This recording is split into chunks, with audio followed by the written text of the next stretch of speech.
Welcome to the 49-Yard Dash Podcast, a podcast on your San Francisco 49ers, hosted by myself, Stephen Ellis, and of course, joined by my co-host, Josh LaFond.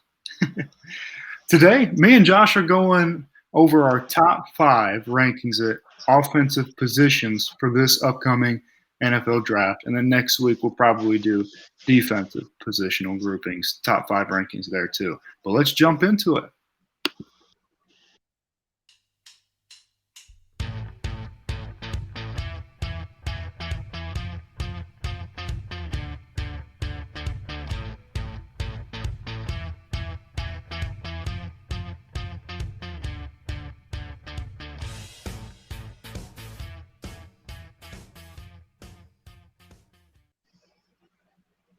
Once again, we welcome you to the 49-Yard Dash Podcast. And we got a lot to cover today. Positional rankings, there's a lot of information involved in it. But before we jump into that, Josh, how you doing, my man? We took a week off, and I'm even less confident now in my ability to not ramble about Urban Meyer. So the podcast is slowly declining. Nice. Sweet. We'll try to keep it tame for you listeners this week. For sure. No promises. Well, no promises, though. Well, I was just going to mention, a lot of people right now are talking about the Deebo Samuel stuff. And me and Josh kind of discussed it beforehand, and we said we could talk about that. But in reality, it's all rumors right now. There's nothing official about it. There's, again, the report that Deebo wants at least $25 million a year, and maybe that's true. It's pretty high, but that's what some of the new contracts have been. But until that is a real concrete thing, me and Josh aren't going to dive deep into that. So we decided we would go with this for this week. So we're going to do quarterbacks, running backs, wide receivers, offensive line as a total group, and then me and Josh have both openly admitted to each other that we have not done a whole lot of work on this tight end group, but we'll try to give you something. Not one bit. Right? No, it's not one that excites me, to be quite honest. Let's jump into this, man, and let's go ahead and get it out of the way. Everybody wants to talk quarterbacks whenever the NFL draft is approaching, so let's do it. And you want to start with number 5? I'll say my 5, you say your 5, and we might have to run through these relatively quick. Maybe just dive deep into one guy per segment or something. But the nice thing is, if you go back and listen through our mock draft, we kind of talked about this to an extent as well, especially quarterbacks. My number 5 is Sam Howell, for all the reasons we mentioned in that podcast. He has a lot of concerns, of course, at North Carolina. He's kind of a gunslinger, not a ton of accuracy. Got a big question mark in that department. Arm straight, as far as it relates to the NFL, question marks there. Decision making. He's number 5. I feel like some team's going to take a flyer on him, but definitely below the other 4 here we'll get to in a minute. No, he's also my number 5, and I hate to throw this out there because it's what everybody has said, but he really does remind me of just a great value version of Baker Mayfield coming out. Just a little bit mobile, kind of short, a little bit stocky, not a great arm. He really. I'll tell you who he reminds me of more than anybody. Than Baker Mayfield's Nathan Peterman. All the hype. John Gruden's boy in the quarterback camp. To go. Nothing. 6 interceptions in a playoff game. Nothing. Yes. Yeah. Heck yeah. But he even looks like Baker, though, so I just can't get that out of my head. He does, I guess. Start selling insurance, we got a problem. Yeah, true that. Yeah. Who's your number 4? All right, number 4, a guy that I just love to hate on the surface, has all the potential in the world, just whether it's body language or leadership, lack thereof, doesn't do it for me. So Desmond Ridder is my number 4 for that reason. He runs a freaking 4.4 or sub 4.40, has all the arm talent in the world, but just something about him doesn't scream franchise quarterback. Not even franchise quarterback, just top 20, top 25 starting quarterback. There's something about him that I just can't put my hands around and grab by the neck. So number 4, Desmond Ritter.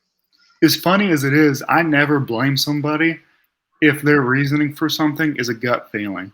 Honestly, if you're just not feeling it, that's okay with me. I understand. And the great thing about my gut feeling is as the years go on and the more beer I drink, the bigger it gets. So the more strong it becomes in turn. So based on where it's at now compared to 2018, 19, it's a really strong feeling. And if you're Detroit, hey, you give me a call and we'll advise you against this guy. Heck yeah. My number 4, and I should have said this at the very beginning. Not that I'm just like making an excuse for myself or whatever, but this quarterback class I've had a really hard time with, and I don't even know what to say about it. My number 4 is Kenny Pickett. Most people's is in most people's top 2. My number 4 is Kenny Pickett. Most people's number 1 all of a sudden.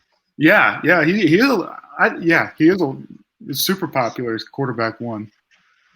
No, he broke out as a 5th-year senior. I personally do think that the small hands thing is, and I didn't love him before the hand size. So let me I'm not saying just because of the hand size, but there's a reason that the only guy to have success with those size hands was a guy who, it was Mike Vick. And if he didn't have the legs, was he a great quarterback? And Kenny Pickett doesn't have Mike Vick legs. Yeah. So I'm not saying he can't succeed because of the hand size, but I think he's accurate enough. I think he's a solid processor, but there's not much that's special or to me. And I do think the hand size is an issue. Yeah, no, I agree with you. And if you're ready to jump into my number 3, it's Kenny Pickett for the same reasons you said. If you look, and I should have had this prepared, but if you look at his offensive coordinator, he was hired this past year, or promoted this past year rather, kind of an old timer. I'm blanking on the name, and I apologize, and eventually actually got hired away to Nebraska this year too. So we'll see how their quarterback room improves, whether it's a coaching thing or a Pickett thing. But you look at his stats the first few years, the touchdown to interception ratio isn't where you want it to be in a drafted quarterback, let alone a first round, top of the round quarterback selection. Kind of a mediocre college quarterback, just kind of kicking the can down the road. Obviously, playing a place like Pittsburgh, not a ton of talent around you. Mediocre ACC team. But yeah, the hand size deal, you're talking to Mike Vick and Drew Brees. And both of them, if it wasn't for Mike Vick's off the field stuff, they're both Hall of Famers. You're batting 2 for 1,000 in that department. You look at Drew Lock, he was the same deal coming out of college. Hey, this is Denver's guy. Small hands got him. There's been plenty of guys in that same situation where small hands are a problem, and there's a reason why, especially in this cold weather. So, and then additionally, with his mechanics and things, you look at some of the comments Joel Klatt's made. Obviously, he wasn't an NFL quarterback, but he does provide good analysis. Everybody knows that. Even he's saying if he cleans up his mechanics in the pocket, he would be the number 1 overall pick. Well, he hasn't cleaned up his mechanics in the pocket. So when you get to the league, that's not the time to work on stuff as a starter in the NFL. And if you're going to get drafted that high as he's being projected, potentially in the top 10, you better have your crap together. And if you're loose with the football, your feet aren't set, you got to wind up, it's not a quick delivery, you got these issues, that's not the time to work it out in the middle of the game.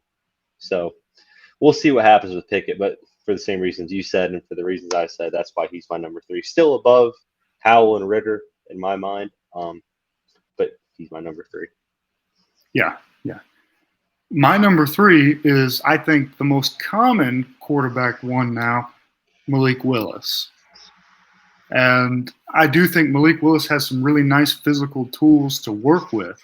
And I think if he's drafted on day 1, he'll be one of the most athletic or fastest, best scrambling quarterbacks in the league. But the processing, the difference between an NFL playbook and Liberty's playbook, and his erratic inaccuracies. Man, if you try to play this guy as a rookie, you have to run a very, very special offense for this guy because he needs some work. I mean, when you talk about raw, people were saying Trey Lance last year was raw. No, not Malik Willis. This guy is raw. Needs a lot of work. Yeah, he does. That's why he's my number 2. Yeah, So that kind of fits hand in hand. I feel yeah, like we're going in the same order, although you screwed me on one of them. But yep, in regards to Malik Willis, yeah, where did he come from? Where did you go? Where did you come from, Cotton Eye Joe? What are we doing here? Transfer from Auburn, goes to Liberty because he's third on the depth chart at Auburn, who barely has a starting quarterback at the collegiate level. Why didn't he stick that out to go play for Hugh Freeze at a independent Christian university on the East Coast? What are we doing? Plays his first time competition and looks like a fish out of water. yeah, He's his mechanics are there. I'll say that. His strength is there. His talent is there. yeah, The processing ability, the football acumen, I would put Sam Howell ahead of him. And I yeah, just dogged yeah. him for being the bad decision maker. They keep comparing him to Josh Allen. I don't get that comparison. He's That's 16 feet one in a shorter. million. Yeah, he's 10 feet shorter. Yeah.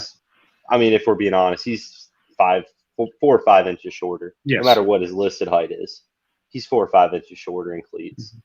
He's 30, 40 pounds lighter. Mm-hmm. He's not as fast. He's not as agile.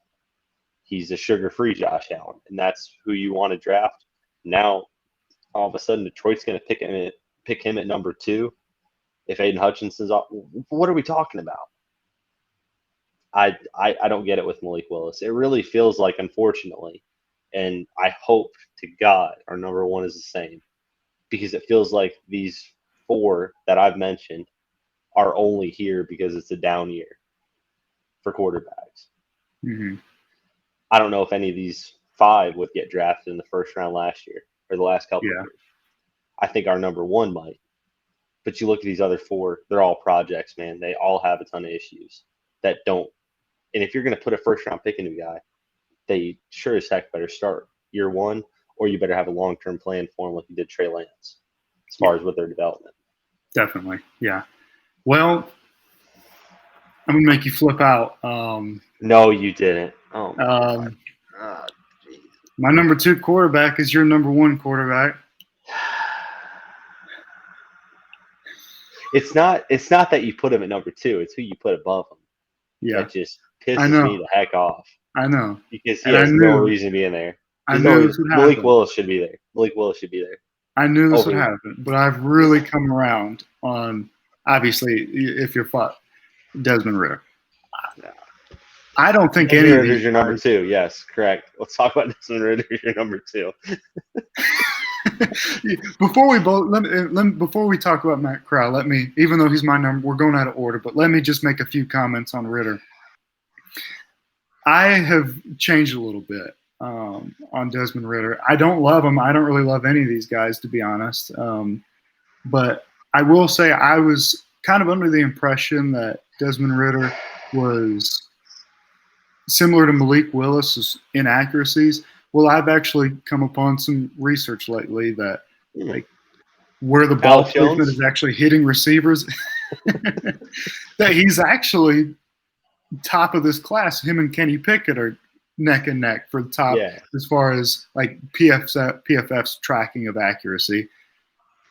The only thing is I do go back to the Alabama game where I remember seeing him looking really frustrated and yelling and looking like frustrated teammates. And that's the only thing that I don't like. But I actually think his accuracy is a little better than I thought. He's a pretty good anticipatory thrower. He's really athletic. I actually think he might be the most NFL ready of them. Yeah, I think the thing that really screams NFL ready to me is telling the ESPN reporter at halftime, my offensive line's got to do a better job. That really screams NFL ready to me. So, what confuses me so much, though, for real, is like I always heard that he was really good with leadership stuff, but then I saw the Alabama game. I'm like, what in the world? So I don't know what to believe, honestly. Well, I think your eyes should tell you I know. more than what ESPN says. Well, yeah, I'm not talking about ESPN, but yeah, still, I know. I can't decide. I don't like this quarterback class, and I don't know what to do with it. Yeah. All right. Well, let's talk about Matt Corral at number 2. Yeah. Go for it. He's your Oh, number me. 2 for a Okay. reason. Yeah, Yeah. I yeah, don't yeah. think you That's need to true. talk about number 1 now. You talked about Desmond Ritter enough. God, I that guy had Matt needs too Corral a much little bit airtime. higher. Yeah, you did. And then you thought about Desmond Ritter's elite leadership qualities. So you put him number 1. You I'll dirty tell you what dog. I like about him. Yeah.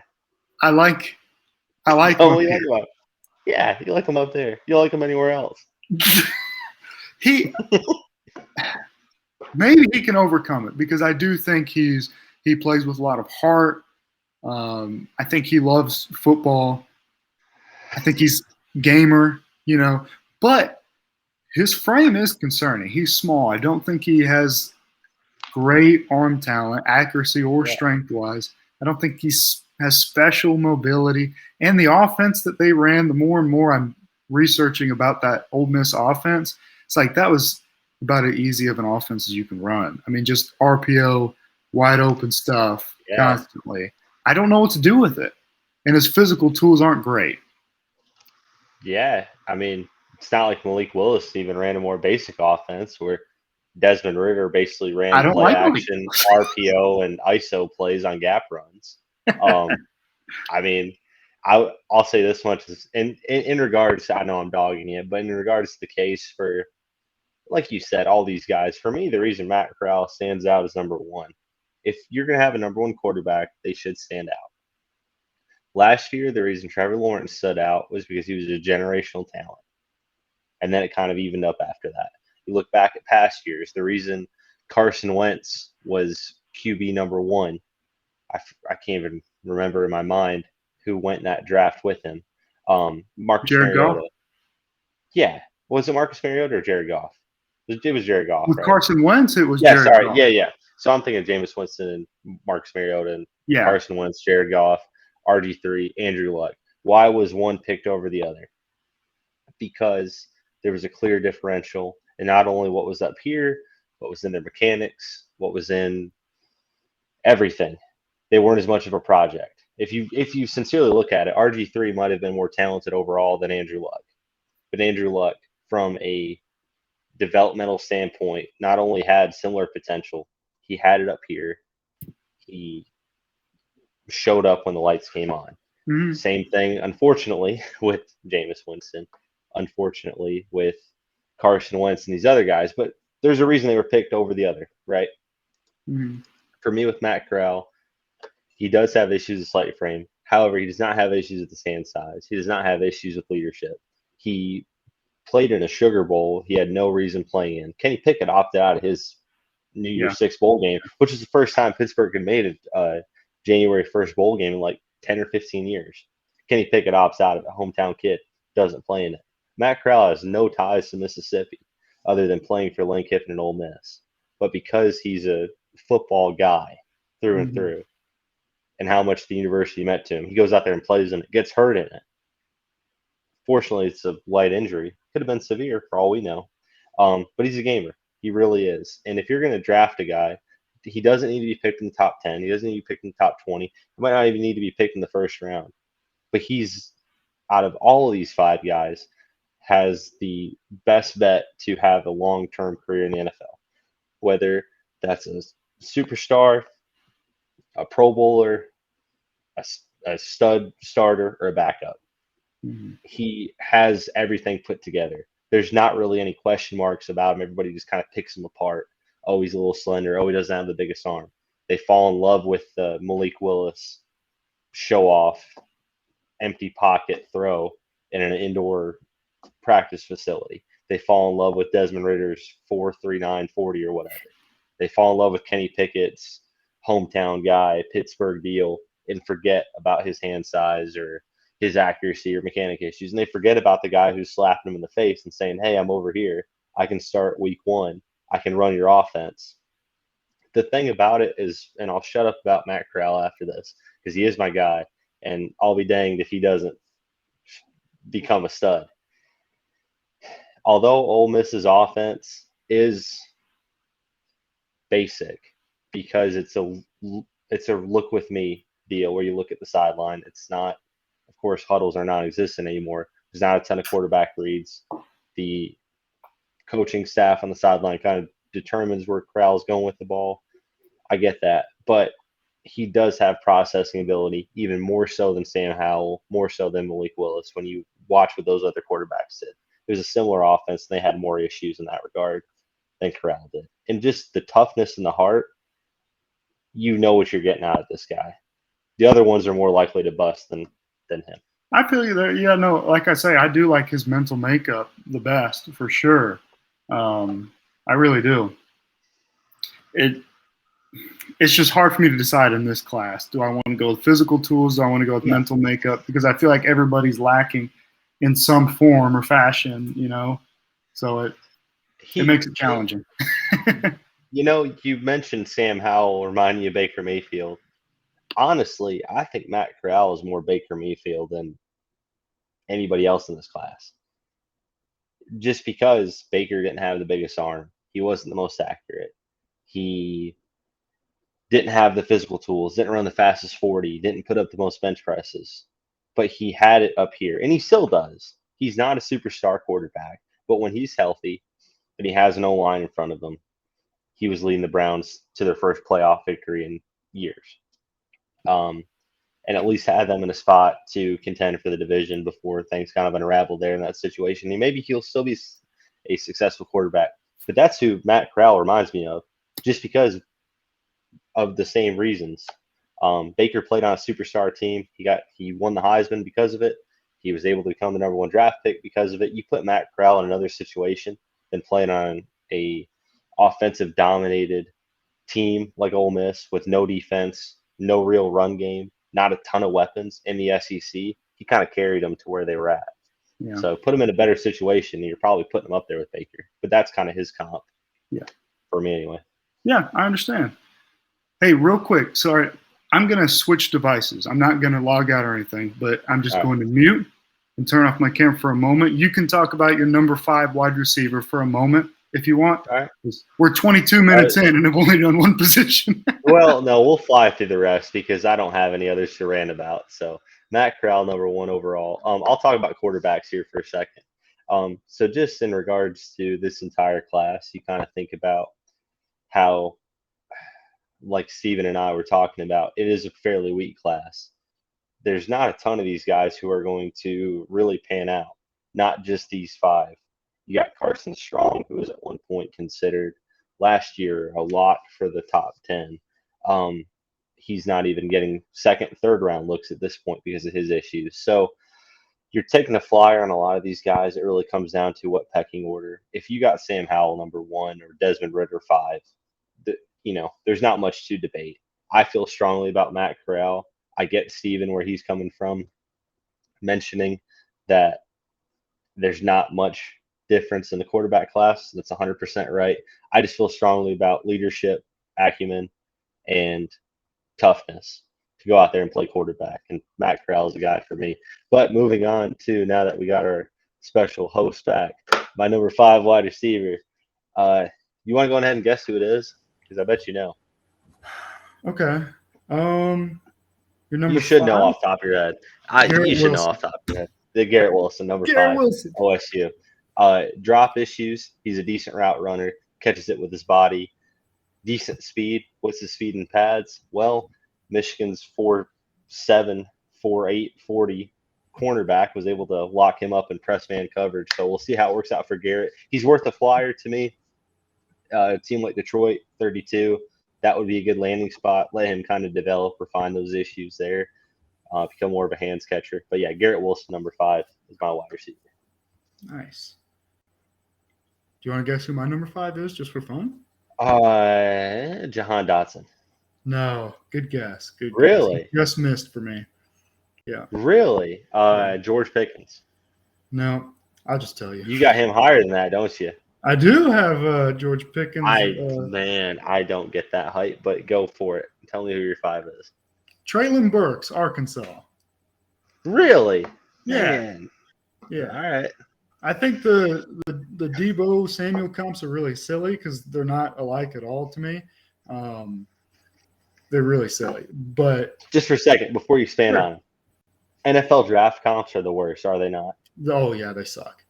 Malik Willis is Josh Allen. Yeah. Sam Howell is Baker Mayfield. What are we talking about here? They're nothing alike. Sam Howell, Baker Mayfield look the same. Malik Willis and Josh Allen both have huge arms. Josh Allen's white. That's a clear difference there. Deebo Samuel is like pushing 6'2" in cleats. Traylon Burks is like 6'5" minimum. Yeah, no, I think he measured 6'3" right. at the combine. Yeah, all right. Yeah, sure. Yeah, was it with cleats or without? Yeah, all right. What are we doing? Yeah, that's true. No, but he's however tall he is, 6'3", 6'4", whatever, 230. Yeah. He's a big-bodied guy.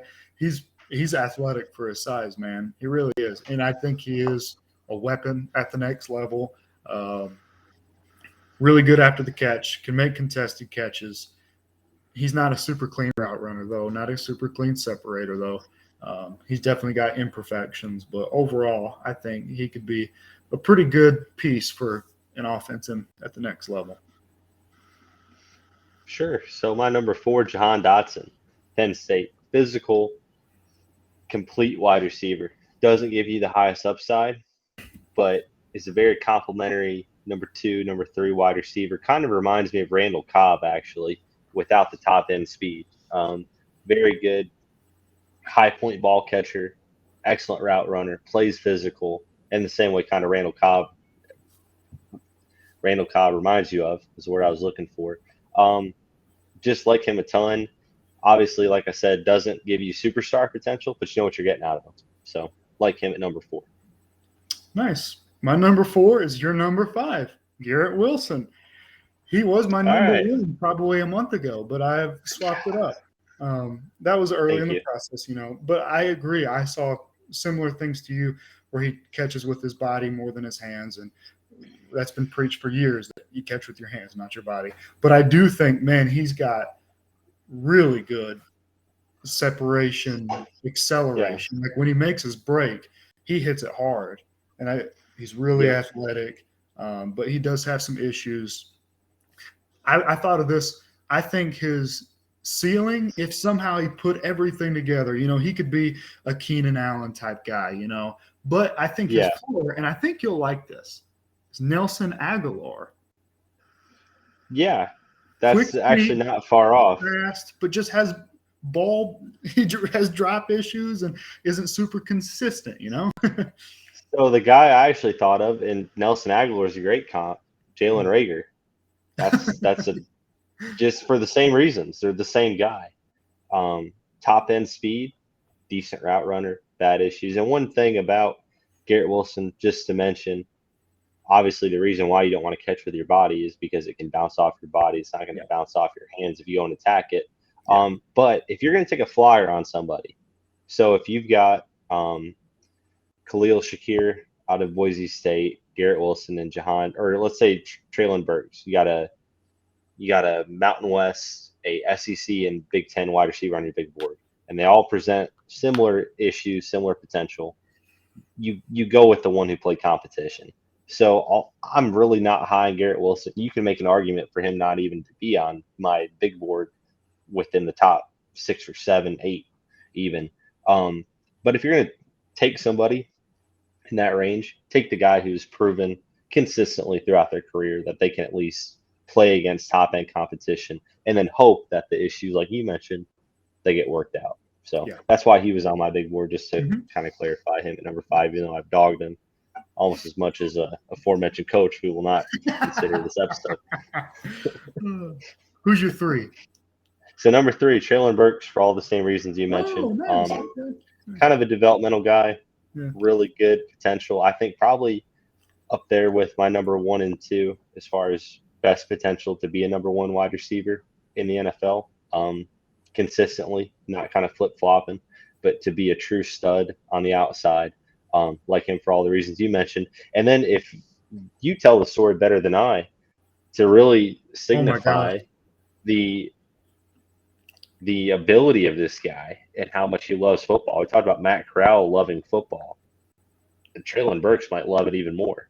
What's up with Traylon Burks? Oh, this guy, man! I'll tell you what. When I was doing my grading system, I almost created a new taskbar to grade of wild boar hunting because I can't believe this Joker goes into the depths of the Arkansanian woods. That's not a word. I don't care. And I like it. he has trained dogs that surround wild boar, and these dogs just trap it. So then he can then fight the wild boar with a knife, and he's still alive. So apparently he's good at it. Who does it? Physical wide receiver. Physical. You I thought know. about Jahan Dotson and Garrett Wilson being physical. Traylon Burks is more physical. Oh man, there's no doubt about it. I mean, that's amazing. That's the best draft story I've ever heard. Oh, dude, just a football guy through and through. Yes, Kind of reminds me about, yes. and of course, he got allegations later in his life, so we won't touch on those. But kind of like Karl Malone, being a real Louisiana thoroughbred kind of guy, going out there hunting with his dogs in the off season and just living Mhm. off the land, man. Being a Yes, real renegade. he's a football guy, man. Just a I guess it's football guy, man. back to me, right? My number three. Yes. Yep, your Okay, number three. Chris Olave, other Ohio God State. dang it. What? God No, stop dang. spoiling it for the people. I'm not. Just go ahead with Crystal Olave. I have the most confidence in Chris Olave over anyone in this draft class that he'll be a 10-year starting guy, top two receiver. I really do. Quit laughing at me, Then man. why is he not your number one or number two? Well, because there are ceiling things involved that I think he's the safest bet, okay? Even over the guy from the school that I like. So I think he's the safest bet. I think you're for sure Yeah. getting guy. He's going to separate. He's going to get open. He's going to be a high end wide receiver too, in my opinion, and you can be confident in that. And the route running, the feet, he's got a little more top end speed than we originally thought, according to the 40 time, anyways. But Yeah. uh, Not in yeah, pads. he's a great wide Hard receiver road. too, in my opinion. Is what he and you know it. Yeah, no, he's my number two wide receiver. Um, Yeah, and honestly is in contention for number one. I've said this a yeah, hundred times. I hate Ohio State with the fire of a thousand suns. yeah, I hate them more than the New York Yankees. I hate them more than the Indiana Pacers and I said the New York Yankees and the Seattle Seahawks and yeah. the Colorado Avalanche, all the rivals of my teams. I hate them more than anybody in the world with the Hmm. fire of a thousand suns. Yeah. But he's still a stud wide receiver. Yeah. I've liked him since high school. He tore his ACL. Ohio State still honored his scholarship. Comes in, blows it away in his first camp as a freshman when he's not even on the field, gets medically redshirted the first year, balls out under Ryan Day, even in Urban Meyer's last year. I didn't mean to say the name, but unfortunately I did in 2018. He still got on the field as a redshirt freshman, recovering from an ACL injury, still put in some meaningful snaps, balls out. He is everything Garrett Wilson is not in regards to catching it with the things that Garrett Wilson needs to clean up. Chris Mhm. Olave already has. Mhm. We'll kind of touch on that next week, and especially kind of reminds me of the Georgia defensive line class where there's Yeah. really Mhm. one stud, Yeah. and then there's two other guys kind of piggyback off him, and you have great potential in their own right. But really, there's one true guy that you should draft, and the other two are Mhm. projects. Garrett Wilson's a project. Chris Olave is a stud. That's the guy you take. High points of ball, elite separation, top end speed. I think he could be a number one wide receiver in a pinch, but like you said, number two for as long as he wants it. Mhm. Yeah. No, I totally agree. I love him, man. I really do. My number two.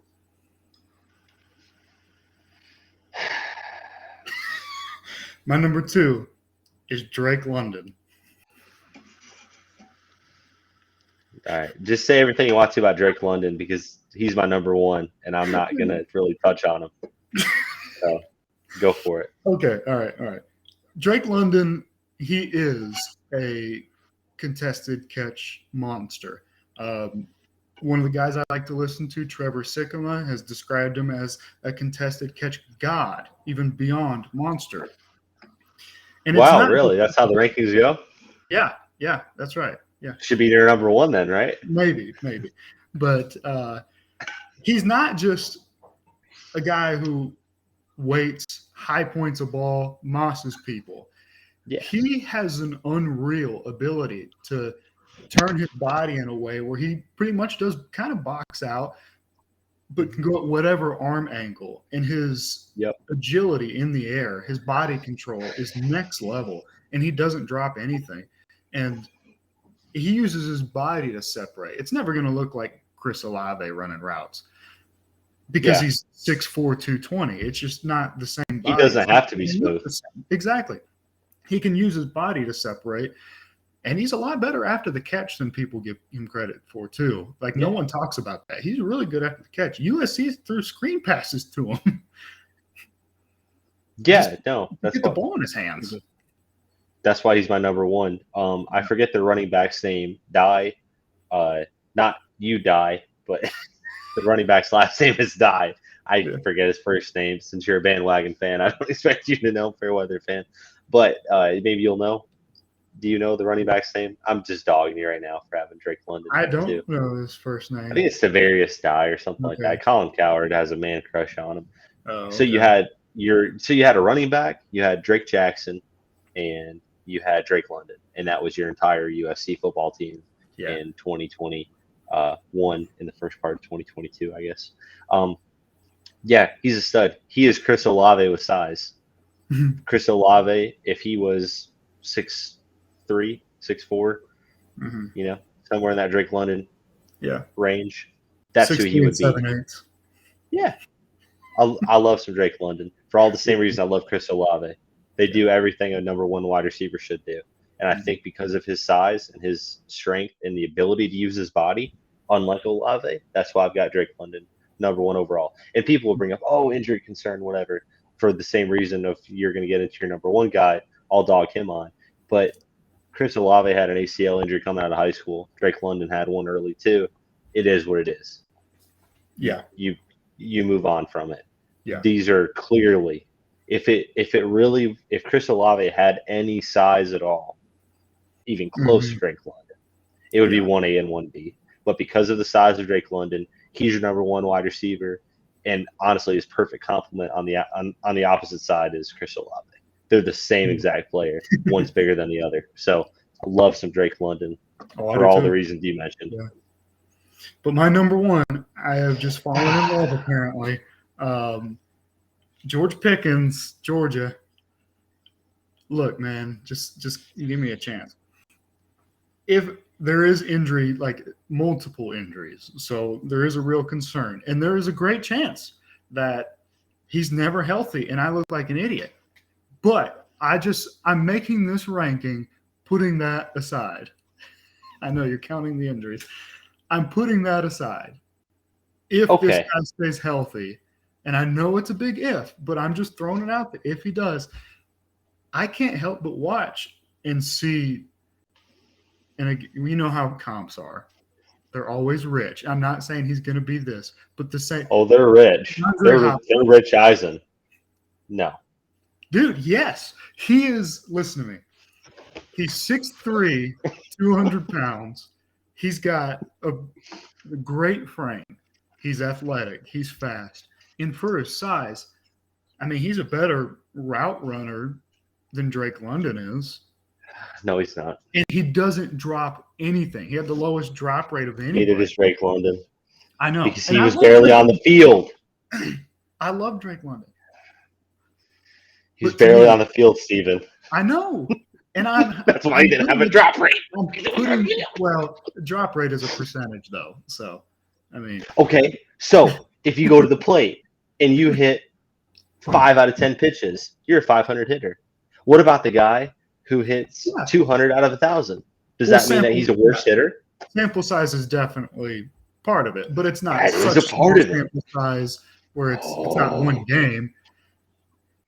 If this guy pans out, if he somehow is able to stay healthy, and I'm not saying he will, there's nothing that he's not really good at. And he doesn't No, he's drop fine. any. Like watch him play. Like the catches he makes are unreal. He doesn't drop Do you anything, and he's good. There's nothing that he's not really good at. do you want to be the guy who drafted Greg Oden or Kevin Durant? That's what it comes down to. Absolutely. Well, Kevin Greg Durant. Oden was picked above Kevin Durant, Oh and he yeah. had the injury histories. Yep. He had the injury concern Yeah. and the injury history. Hey, if he's healthy, he's clear. I know. Well, you pass down a Hall of Famer, knucklehead. I know, but Hey, I understand. And I'm not saying he's going to suddenly be healthy, but I'm just saying for these rankings, what I think they could potentially be, I yeah, got George Pickens on top. That's all. But to be quite honest, if I'm the Jets picking 10, I'm still picking Drake London because there is less no, the risk. Jets will pick the Jets are the Jets for a reason. They'll pick George Pickens. Well, I don't think They'll pick Pickens is Jahan going to Dotson. go in the top 25, honestly, with his injury Oh, stuff. someone will reach for him. They'll fall in love with him Maybe. the same way they will Maybe. those other Georgia guys. Oh yeah, they'll fall in love with his size, with his speed. But what was the first game he played in 2022 or 2020, 2021? Do you I don't remember, remember. or do you know he played in 2 games in 2021? Can you Yeah. name them? What were they? No. Nope. The Orange Bowl against No. Michigan and the national Okay. championship against Alabama. Gotcha. Yeah. Nice. Yeah, and he was rushed coming back from those. He Yeah. missed almost his entire junior season as well, parts of his sophomore season, and was a backup as a freshman. I am well aware that the injury does not So side. you bring up the drop rate. Yeah. Do we see why maybe he might not have a drop rate? Well, I understand that, but it's not like he played one career game. No, he played 2. Two? Do you go with the guy? I'm kidding, but do you go with the guy who's proven it over his entire career, or do you go with I won't say flash in the pan because that underscores his potential. Mm-hmm. He does have Terrell Owens potential. He really does. Terrell Owens was also picked in the 3rd round when the 49ers traded up to get him. Yeah. I mean, I didn't think you were done. do you want to pick a guy with? But yeah, do you want to pick a guy with potential who's barely stayed on the field consistently, and in big moments has played okay? He played okay against Michigan, even though they Yeah, got but rolled I by mean, Georgia. even you said he Played came okay. back way too early. Yeah. Well, why was he off the field in the first place? You're talking about this entire injury history over basically spanning 4 years and into his high school career.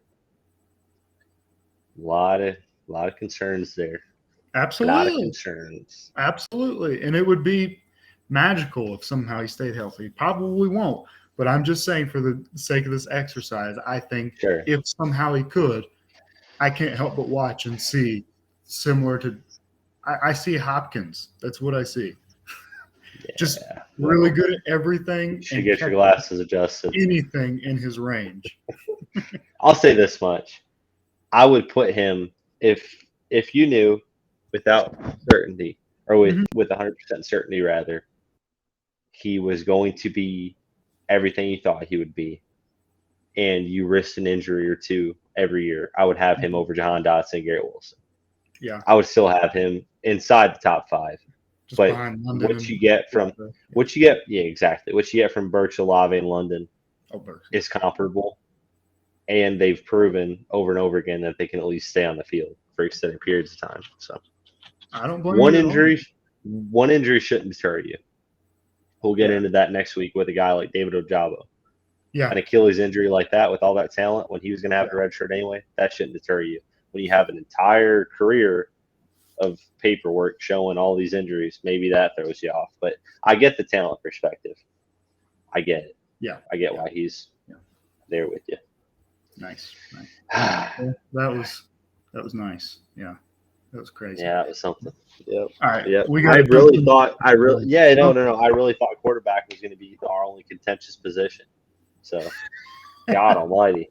If you start going off on these other 3, geez Louise, we'll fly through them. Because I don't have strong opinions about any of them. But if you freaking throw Kirby Smart in at linebacker / running back, I'm gonna flip a lid.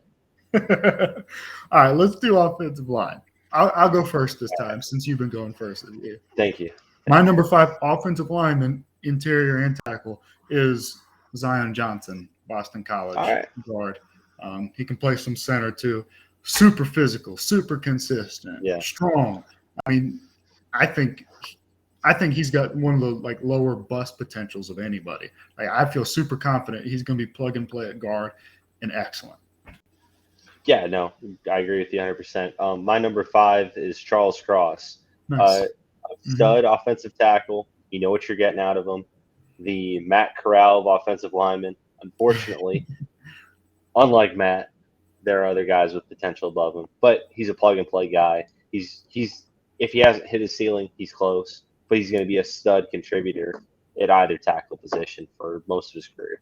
Yeah, and that goes well because my number 4 is Charles Cross, and he might be even the best pass protector of the tackles at this moment. Yep. But I just think the other guys have more potential that we'll talk to. But he's really athletic. I wish he was heavier. His frame is but he's a really good pass protector and has great technique. I like him a lot. No, agree 100%. Zion Johnson, my number 4, for all the reasons you mentioned. A guy that I would love in San Francisco if somehow we'll talk about Debo in the weeks to come, or by the grace of God, Jimmy G gets sent somewhere for a middling second-round pick and we can get this guy. He'd be perfect in San Francisco. Can play either guard spot, and he could even slide into center with some little bit of experience. Alex Mack's a perfect understudy. Love Zion Johnson. Man, yeah, I like him a lot. My number 3 is Evan Neal, Alabama. Dude's got like Mekhi Becton type frame. Yeah. I think he has crazy potential, but I do think, and me and you have talked about this on this podcast, but his footwork is just not there yet. He doesn't move side to side like Charles Cross does. He falls over sometimes, which is very odd, but he just needs work on his technique, but his potential is out of this world. Evan Neal, man. Yeah, no, kind of reminds me back in the day, and of course this guy wasn't necessarily a Hall of Famer, but a Michigan man, John Jansen, converted tight end to offensive lineman, played an extended career for the Arizona Cardinals and Detroit Lions. Michigan player, of course, that's why I reference him now, a radio announcer for Michigan. But really converted tight end, had all the athleticism in the world, ended up developing into a stud outside tackle. Evan Neal has that same potential, but footwork issues like you talked about. If it wasn't for those, he'd be a clear number 1 player in the draft because he has all the athleticism and the pass protection, all the physicality in the run game, but it's just putting everything together. It's a beautiful bowl of ice cream where the chocolate syrup and sprinkles are on the bottom, the ice cream's on top. Let's get everything situated here, and then we'll enjoy ourselves. That's right. Evan Neal, number 3. Yeah, definitely so. I think this is where me and you are going to swap because my number 2 is Tyler Linderbaum. Jesus Christ. I knew it. I knew it'd be a reaction. No, Linderbaum's film is, as good as it can get. The only reason I've knocked him down a tiny bit is because he is really small, even for a center. But everything else about him is top-notch for a center prospect. He's just a little bit small, and I think he needs to go to a specific type of offense, honestly, a Shanahan-style offense, and he'd be amazing. But I think because of that, I knocked him down a little bit, and the next guy is my favorite player in the draft. So, yeah, sure. And this guy's my favorite. Well, my number 1's my favorite player in the draft. I almost screwed that up there. My number 2 is Ike Ekwonu. Yeah. If you're putting a premium on an offensive tackle, he'd be the number 1 offensive lineman in the draft. Just a mauler, road grader, pass protector extraordinaire. If you have offensive lineman issues, doesn't matter what position you need, you draft this guy. Talking to you, Jacksonville, doesn't matter whether you paid anybody or not. Doesn't matter if you re-signed Cam Robinson or whatever you did. Too. Yeah. You still take Ike Ekwonu. I would, yeah. Okay, well, he's my number 1, so obviously I feel the same way. And his especially run blocking is unbelievable. And I think a lot of people are I've heard several people say these tackles wouldn't compete with like the 2 years ago tackles. And I would have Tristan Wirfs number 1 of all these guys, but I would have Ike Ekwonu second, personally. Yeah, no, I agree with you 100%. Number one for me, Tyler Linderbaum, Yeah, for the reasons you talked about. But additionally, I yeah, I do disagree on the part. I do know he's smaller. He would be a perfect fit for a Shanahan offense. That's the dream scenario. yeah. Is if Debo does get traded to a Philadelphia, or I'll dream and say Carolina, although I don't think that's possible. That's the guy you want. And maybe we'll touch on that later.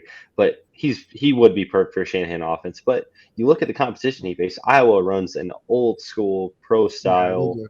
Yeah, zero personnel offense where you've got two, three tight ends, one wide receiver, fullback run game, downhill blocking, yes, pass absolutely. protection against quarterbacks who cannot scramble and are sitting in the pocket, and he's having to still find a way to keep their pocket clean. Because of that and the struggles he faced in college from an archaic offense, from skill position talent around him, that since the departure of TJ Hawkinson and what's his face who's in Seattle now from Denver. No fan. We don't know.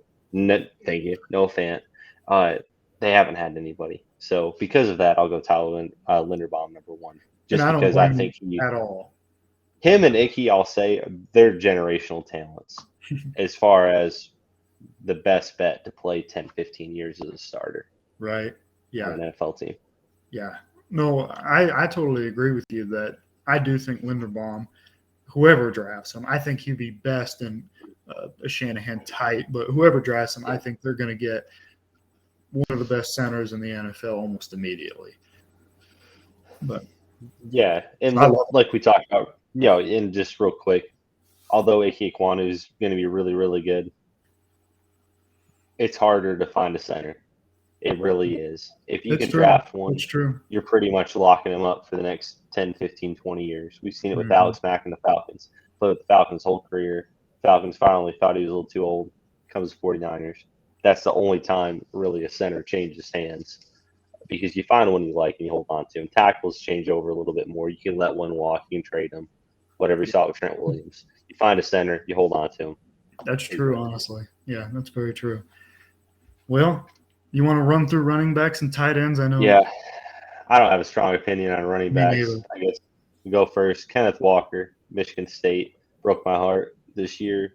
Michigan's only loss. Just a stud running back. Mhm.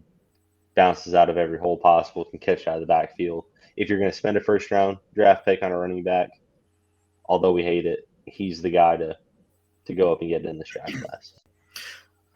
Walker has been my number one. I have warmed up to Brees Hall too, and right now, to me, they're kind of like 1A and 1B. Yep. Brees Hall is a really good running back prospect, and I kind of shrugged both of them off early in the process, thinking that there weren't any. And there's not a Saquon Barkley, but that's once every 10 years, you know. But I like both of them a lot, really. I really do. I think they're both going to contribute quick. I think they should both be round two fantasy picks, probably round two or three fantasy picks. Oh yeah. No, if you're Depending on the drafting a running draft. back that high in the NFL draft, Yeah. yeah, Mhm. Yeah. they're going to start, right? Yeah. Right. Um, Brees Hall, my number four, for the reasons you mentioned. I think he's more the power. Kenneth Walker's more the finesse, if there is a little bit of a difference. So Brees Hall, for all the reasons you mentioned, he's my number four. Um, Okay. Yeah. for everything you said, I Kenneth Walker not number four, number two. Okay. Okay. I was like, who did what? Yeah, we What? go in reverse order. We did this time for some reason. I don't know Yeah, why. it's fine. It's Yeah. fine. Well, at least we're both on the same page. Yeah, Yeah. Kenneth Walker number one, Yeah. Brees Hall number two. For all the reasons you said, he's just Yeah. more. He's a little more power. Kenneth Walker's more finesse. That's the only difference that separates them. So Yeah. instead of 5-1, we'll go 1-5 this one. Nice. Nice. Yeah. So I guess my number three, then, where we're at, is mine is Pierre Strong, South Dakota State. All right. Yeah. Kind of sleeper guy, but I've heard his name. He's mainly a speedster, but what? Nothing. Go ahead. Did I Go say ahead. something stupid? No, you didn't say anything stupid. It was just funny. We talked about how we didn't know anything about these guys. You said Pierre Strong. I've heard his name.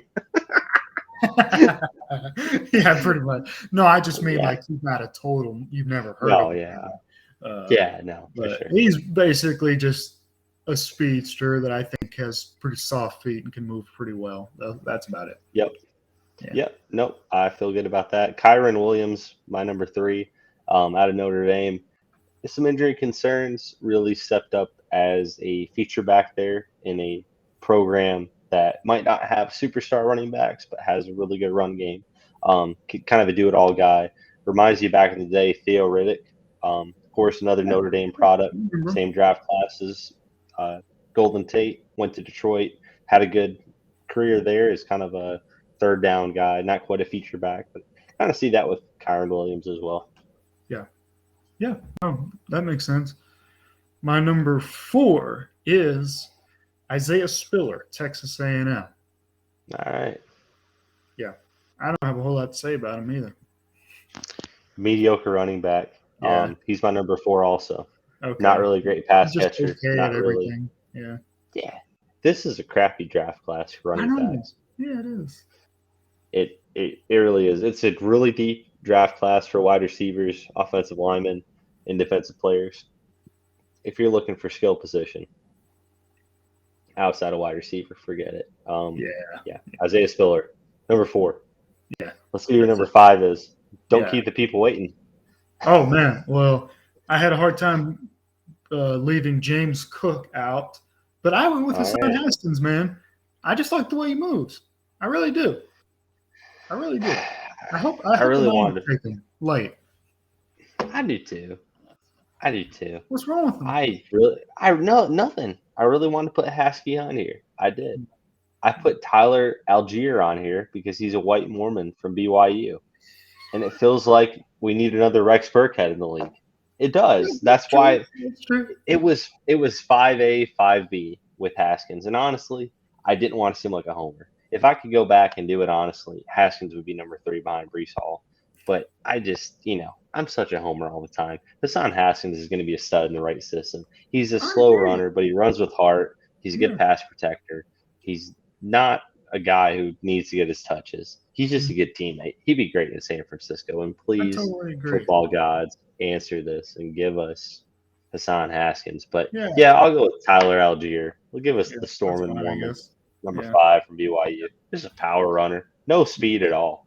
Just a power runner. Yeah. If anybody listened to that and thought, man, these guys don't really know a whole lot about this running back class, that would be correct. We don't. No. This running back class, honestly, is Kenneth Walker, Brees Hall, and then choose your poison. Even though I love Hassan Haskins, and one I of think the he'll other be guys really is good. going to be a steal. That's pretty much it. Yeah, it's going to be one of Isaiah Spiller, Kyron Williams, or probably Hassan Haskins. Yeah. There's some random dude not named Tyler Algier. Yeah. I had to throw James Cook in there. He is a really good receiving back, but he's not that great of a running back. It's weird. Yeah, he's not a good running back. He's like George Pickens playing wide receiver. Don't you dare. Ever. Injury concerns. Well, tight ends is going to be more of the same because Trey McBride is the only guy that I have even really watched at all. Yeah. Dude. So Isaiah Likely, I'm interested. No. Why not? Dude, there's going to be some names that you're going to think about here in a second. Really? Yeah, who's your number 5? Just kind of speed through it. Or do you have a 5? Dulcich? Who? Greg Dulcich? Exactly. I don't know where he's from, but all right. I've actually, being a USC fan, I actually have seen him, but yeah, I'm not 100% sure if it's Dulcich or Dulcich. But all right, yeah. Jalen Wiedemeyer, Texas A&M. You would think that's another Storm and Mormon name. It is not, my friend. Mm-hmm. He is he's an athlete. Yeah. If you catch my drift, and has potential, but I don't know anything about him other than I watched the Alabama game that they played. Yep. He's my number 4, and I have nothing to add. My number 3 is Jeremy Ruckert from Ohio State. All right, man. Just overshadowed by all the studs. He's my number 4 as well. I guess I'll go to number 3. getting skipped. Jake Ferguson, Wisconsin. He is Yeah. the grandson of Barry Alvarez, longtime Wisconsin great head coach, now athletic director, guy who recruited Russell Wilson from North Carolina State to Wisconsin. Hate you, Barry Alvarez. Jake Ferguson is the perfect 49ers uh, tight end, except for the guy I'm about to name in front of him. If it wasn't for him, I would beg them to draft him. Physical guy. Nice. Nice. Yeah, I have Isaiah Likely as my number 2, and I think are we on number 2? Yeah, sure. Yeah. Yeah. Okay. Yeah. Yeah. I don't. Where does Isaiah Likely play? Coastal Carolina, and they have that quarterback too that Oh might be the yeah, number 3 quarterback in next year's class. They've been that's a weird talking. offense. Yeah, yeah, it's really weird, Yeah, and I'm kind of I like interested to it. see how it goes. So I put Isaiah Likely there. So, I'm pulling an audible because I just hate the fact that been a number one tight end for this long. Trey McBride, number 2, Colorado State. He's mediocre. He doesn't bring anything ooh, to the table. He doesn't ooh, bring anything to the table. He's nice. a mediocre pass blocking, mediocre run blocking, mediocre receiving threat who played in a Mountain West division that Mhm. featured a down Boise State and Yeah, a down Air Force. So yeah. Well, he was my number 1, but now I don't feel good about it. But what else? yeah, Charlie Kohler, number 1, Wow, Iowa State, the 4-year starter under my boy, the suit man, Matt Campbell. Matt Campbell nice. cried when Charlie Kohler came out on senior day. Gave him a rose and a hug and a kiss on the cheek because Matt Campbell kisses his freaking players like a man. Wow, Charlie Kohler, dude. you might be onto something there. That's a man. That If he is the dude. if he has if he has wait, you said Matt Campbell, didn't you? Yeah, Matt Campbell. He's the Okay. coach of Iowa State. Yeah, yeah, yeah. Yeah. Okay. For some Not reason Dan Campbell. my brain went stupid and was thinking of Dude, Dan Campbell. if he'd be great with Dan Campbell too. Yeah. He if there were two 49ers players, let's just say 3, let's just say 4 in this Mm, draft, they would be Tyler, or you know what? Let's just name my list because I think my number ones are perfect 49ers players. Tyler Linderbaum, Drake London, Charlie Kohler, uh, we'll say Hassan Haskins on Audible, and Matt Corral. I forgot I didn't have Haskins number 1. But, dude, well, they're all just 49ers guys. And I really feel good about all 5 of those guys succeeding. I really do. I hope I know Matt Corral's not going to end up in San Francisco, but yeah. if there's a chance Hassan Haskins, Charlie Kohler, and Tyler Linderbaum could find their way home, man, that would make you feel good. Yeah, definitely. So, yeah. No, that they are all good fits, I think. Even though I don't know much about the tight end you said, I already forgot his name. Charlie Charlie Kohler, Kohler. Nice, nice. he All is right. the I'll Oklahoma look out killer. for it, man. Nice. Beat him twice. Ooh, sweet. I like it. hmm Nice. Their number 1 wide receiving threat. I Yeah, would say they're tight end. that's awesome. Oh yeah. Well, that's what we had today. Positional rankings. I was able to make Josh take off his hat in frustration a couple times, so that's always a Walked off. successful.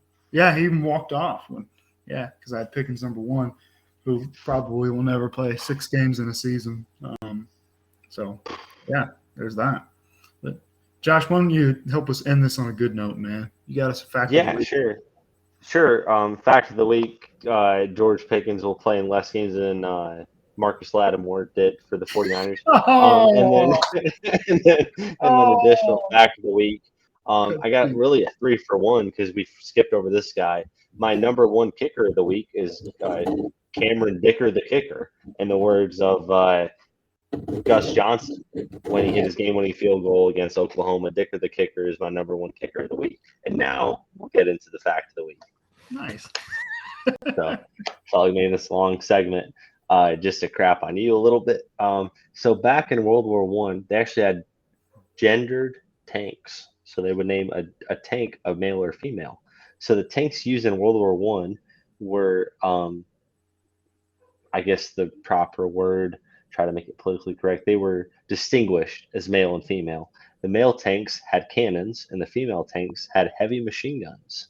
one of the first tanks used in World War I was named Little Willie, and it was built in 1950.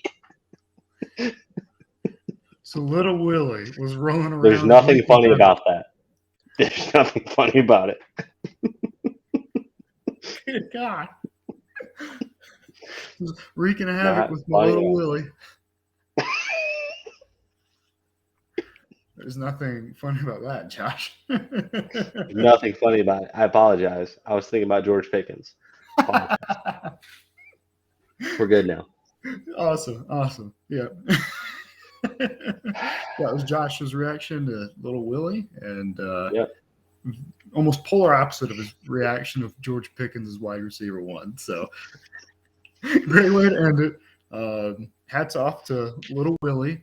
And next week we'll be doing the defensive side of the ball, and we'll see if we can get some Michigan bias from Josh there, because they have a lot of really 100%. Oh yeah, I already know 100%. I already know at least 3. So I can name 5. I can go 11 deep. Awesome. All right, well, that's what we'll have for you guys next week. So this has been 49-Yard Dash. I'm Steven. That's Josh. Peace out, everybody. Little Willie. Little Willie.